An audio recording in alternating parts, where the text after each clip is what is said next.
finitugu a yirala k'a fɔ ko olu kɔni ye banbagati 200 ani kɔ kɔni faga. Ministre min sigilen bɛ ji ale ni kuranko kɔnɔna ale bɔra ka ɲɛfɔli kɛ kurantigɛ babali la an ka jamana kɔnɔ. Bi devu examen kɔni baaraw daminɛra Mali fantan ani 4 bɛɛ lajɛlen kɔnɔ. Gabriel Touré a yirala k'a fɔ ko muso dɔ kɔni jiginna min ye nanuw ye. Wa an balimaw aw bisimila ye an ka bi dun kibaru kɛnɛ kan. An bɛ na da don ni kibaru ninnu kɔnɔna kulu walawalaw ye. Kibara fɔlɔ o bɛ tali kɛ min ye lakanabaliya okumu ye. A yirala k'a fɔ ko Mali finitigiw ka baara dɔw senfɛ baara min okumu kɔnɔna la n'u y'a yira k'a fɔ ko o bɛna majugu minnu bɛ an ka jamana kɔnɔ k'u b'u bɛɛ lajɛlen si latunu.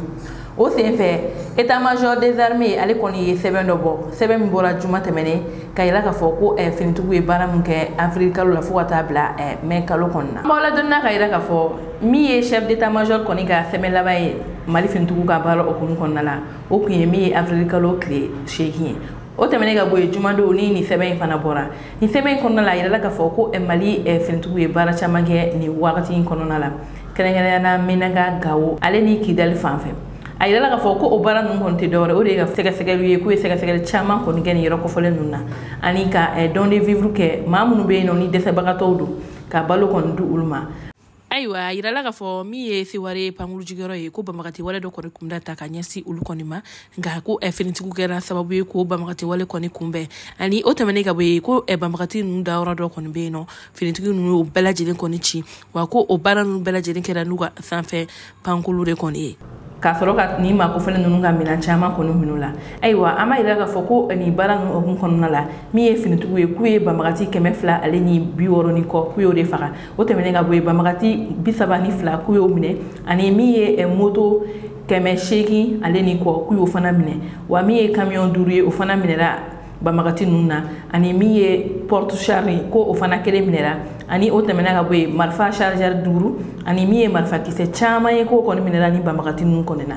Nka min ye état major kɔni a ka kuma kɔnɔna la a y'a yira k'a fɔ ko ni baaraba ninnu kɔni tɛmɛnen k'o bɛɛ n'a ta min ye majugu ye ko u kɔni kelen don ka nin yɔrɔ kɔfɔlen maa ninnu kɔni jatigɛ kosɛbɛ. Ni min ye ka denmisɛnnin caman kɔni ta ka bɔ u ka dugu la k'u ka marifa d'u ma k'u b'o baara jugu ninnu caman de la nka o de hukumu kɔnɔna la olu kɔni y'a yira k'a fɔ ko olu kɔni tɛna sɛgɛn u ka baara la ko olu wulilen don k'u cɛsigi walasa nin fɛn bɛɛ lajɛlen bɛ se ka taa ka bɔ an ka jamana kɔnɔ. Ayiwa o tɛmɛnen ka bɔ yen nɔ kibaruya wɛrɛ min b'an bolo ka da kulo kan o de ka fɔ Seydou Lamine Traoré ni ale ye ministre min sigilen bɛ jiko ani kuranko ani dugu jukɔrɔko kɔni kan. Ayiwa ale kɔni bɔra ka ɲɛfɔli kɛ kurantigɛ babali kɔni ye an ka jamana. Ayiwa kibaruya minnu sera ma koɲa la olu y'a yira k'a fɔ ko min ye mai kalo tile 20 ye ministre min sigilen bɛ Mali jiko ani kuranko kan ani dugu jukɔrɔfɛnw kan ko ɲininkali caman kɔni tɛ nkura ale kɔni n'a ka sababu kɛ kurantigɛ babali min bɛ an ka jamana kɔnɔ. Ayiwa o ɲininkali ninnu kɔni hukumu kɔnɔna la ale kɔni bɔra ka ɲɛfɔli kɛ kun jumɛn na kurantigɛ babali kɔni bɛ an ka jamana kɔnɔ ani baara minnu bɛ ka kɛ walasa ni kurantigɛ babali bɛ se ka ban cogo min an ka jamana kɔnɔ. Ayiwa ale kɔni y'a da don ni kun kɔnɔna na ka ɲɛfɔli caman kɔni k'a la wa a y'a yira k'a fɔ ko baaraw wulilen don ka sigi sen kan walasa kurantigɛ min bɛ an ka jamana kɔnɔ a bɛ se ka nɔgɔya ani a bɛ se ka ban yɛrɛ don n'a nata an ka jamana kɔnɔna la. Ayiwa anw ni an ka jɛ ka ni makofɔlen ka kuma kɔnɔna mɛn a bɛ ka kɔrɔfɔ ninnu kɔni lase an ka dodumukan kɔnɔna. N yɛrɛ tɔgɔ la énergie baarakɛlaw tɔgɔ la jamana ɲɛmɔgɔw tɔgɔ la ka yafa deli k'u fɛ gɛlɛya min b'u kan sɛgɛn min b'u kan bi kuranko ta fanfɛla la an b'a dɔn an semako tɛ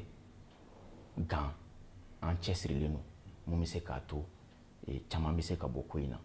An bɛ baara min na o ye kan an jija jamana kɔnɔdenw bɛ se ka kuran sɔrɔ cogoya min na lafiya kɔnɔna la o y'an ka laɲini ye. Gɛlɛya fɔlɔfɔlɔ kuranko la o tun ye jumɛn ye mɔgɔw kun mako bɛ kuran hakɛya min na o tun tɛ se ka d'u ma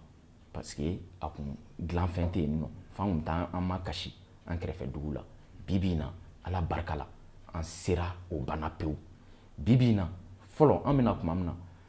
Mali kun mako bɛ mégawati 400 de la funteni kuma la mais bi bi in na an mako bɛ fɔ méga 400 la mais bi bi in na Mali yɛrɛ kɔnɔna la an bɛ se ka mégawati 600 produit mais a tɛ kɛ ni an sagona minɛn ye parce que an sagona minɛn kun ye jumɛn ye minnu tɛ a to n'an mako bɛ jɔ taji la mais 600 in mégawati 600 in a bɛ produit ni mun ye o fanba ye gasoil ni tajiko problème ye donc o kɛlen don o kɛra sababu ye fo ka bi ka na gɛrɛntɛ siri EDM da la parce que taji sɔngɔ bɛ yɛlɛn don o don de ka taga fɛ donc comme taji sɔngɔ bɛ yɛlɛn don o don ka taga fɛ an dun bɛ courant feere dilan wari min na o da ka gɛlɛn n'an bɛ courant feere wari min na ye o y'a to énergie coronnen don donc mɔgɔ minnu bɛ baara kɛ ka fɛnw di baarakɛminɛnw di énergie ma olu ka juru cayara énergie la fo ka na se an sera yɔrɔ min na bi olu bɛ ka gɛlɛya sɔrɔ ka se ka taga taji kɛ an ka groupe la mais hali o fɛnɛ an ye parce que n'i y'a mɛn n'i bɛ marali kɛ marali kɔrɔ de ye ka problème natɔ ye ka gɛlɛya natɔ ye k'a kunbɛn o ko in kunbɛnni kɔnɔna la gouvernement ye mun de kɛ gouvernement wulila ka se BOAD o y'an bɛɛ de jɛ Banque Ouest Africaine de Développement o ye farafinna worodugu yanfan bɛɛ jɛ Wagande an sera u ma k'a f'u ye n ko bon Mali kɔnɔ bi bi in na courant ko gɛlɛyalen don k'a sababu kɛ nin gɛlɛya in ye an ka fara ɲɔgɔn kan Mali ka wari de bɛ yan nɔ an mago bɛ nin na u ko o dan an ma mais an y'an cɛsiri ka u ye fɛn o fɛn ɲini an fɛ an y'a bɛɛ kɛ mais halisa bi bi in na an bɛ yɔrɔ min na wari ma se ka don an ka Wagande kɔnɔ pour que ka se ka ninnu sara mais yanni o wari in ka na gouvernement yɛrɛ tilala k'i tɛgɛ don a ka Wagande kɔnɔ tuguni bi gɛlɛya bɛ jamana kɔnɔ dɛ mais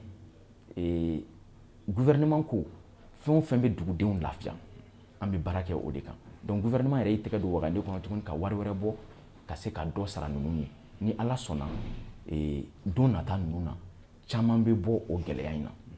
Ayiwa o tɛmɛnen ka bɔ yen min ye duguma kalandenw kɔni ka ɲɔgɔn dan ye ni an b'a fɔ o ma DEF ale kɔni daminɛra Mali fan 14 bɛɛ lajɛlen kɔni na bi ayiwa a yirala k'a fɔ ko DEF ale kɔni daminɛra wa kɛrɛnkɛrɛnyala Bamakɔ commune 3nan la Mali premier ministre ale kɔni wulila ani ministre min sigilen bɛ kalan kɔni kunna ani ministre min délégué don adamadenya ɲɔgɔn dɛmɛ kɔni kan ko olu kɔni taara ka sujet kɔni dayɛlɛ commune 3 la kɛrɛnkɛrɛnnenya école cathédrale ayiwa o tɛmɛnen ka bɔ yen nɔ Tɔnbɔkutu a yirala k'a fɔ ko ministre Wage fana tun bɛ o kɛnɛ kan min ye ministre min sigilen kɔni tun bɛ ji ani kuranko kuma ko ale tun bɛ kaso fana ta la ayiwa a yirala k'a fɔ ko Mali fan 14 bɛɛ lajɛlen na ko ani examen ninnu kɔni bɛɛ lajɛlen daminɛra min ye Mali premier ministre ale kɔni ka kuma la a ye hakilinasigi ko kuma ta k'a ɲɛsin ekɔlidenw ma wa ladilikan minnu fɔra u ye ko u ko o ladilikan ninnu ta bolo fa la sabula ko jani examen in yɛrɛ dun cɛ ko kuma dɔw kɔni fɔra kɛrɛnkɛrɛnnenya ka yira k'a fɔ minnu bɛ yen nɔ olu man kan tɛ ka na centre la wa min ye sonyani a n'a ɲɔgɔnna caman ko o kɔni man kan tɛ ka kɛ kalandenw kɔni fɛ ayiwa an b'a ladɔnniya k'a fɔ Mali fan 14 bɛɛ lajɛlen na denmisɛnnin minnu bɛ ka nin ɲɔgɔndan in kɛ ni an b'a fɔ o ma DEF 2023 ko o denmisɛnnin minnu bɛ min ye denmisɛnnin 400 ani kɔ ye ko olu de kɔni bɛ ka bi examen kɛ ko ni examen kɔni daminɛra Mali région fɔlɔ la fo ka taa bila région laban na ayiwa kunnafoni kuncɛla kunnafoni wɛrɛ min b'an bolo ka da tulo kan o de ka fɔ Gabriel Touré kɛnɛyaso la a yirala k'a fɔ ko an balimamuso dɔ kɔni bɛ yen nɔ ale kɔni jiginna naanininw kɔni na ayiwa kibaruya mun sera ma bonya la olu yɛrɛ na k'a fɔ ko bi tɛnɛn donna mai kalo tile 22 la ko an balimamuso dɔ bɛ yen nɔ ni ale yɛrɛ tɔgɔ ye Madame Keita Mariam Keita ko ni y'a kalo kelen bɔ ɲɔgɔn kɔ ye ale kɔni sera Gabriel Touré muso la jiginnaw ka yɔrɔ la olu kɔni tun bɛ ka a suit ayiwa ko o kɔnɔna la min ye sɔgɔmada in na ye tɛnɛn donna mai kalo tile 22 ale kɔni y'a yɛrɛ sɔrɔ ni a jiginna naanininw kɔni na a yira k'a fɔ ko o naaninin ninnu na 3 ye muso ye 1 yɛrɛ kɔni b'a la o ye cɛ ye ayiwa a yirala k'a fɔ ko min ye Mariam a n'a denw ko basi foyi kɔni t'u la wa ko u bɛɛ lajɛlen kɔni bɛ yen nɔ wa u bɛ Gabriel Touré kɔni na o kɔni na sa an kɔni bɛ dugawu kɛ ko Ala ka nin den ninnu bɛɛ lajɛlen kɔni balo ka kɛnɛya yɛrɛ di Mariam ma ayiwa an balimaw ni ne kɔni kun ye an ka bi don kibaru ye ka da aw tulo kan aw ni ce aw ka kulomajɔ la aw k'an bɛn an ka don kibaru wɛrɛ kɛnɛ kan.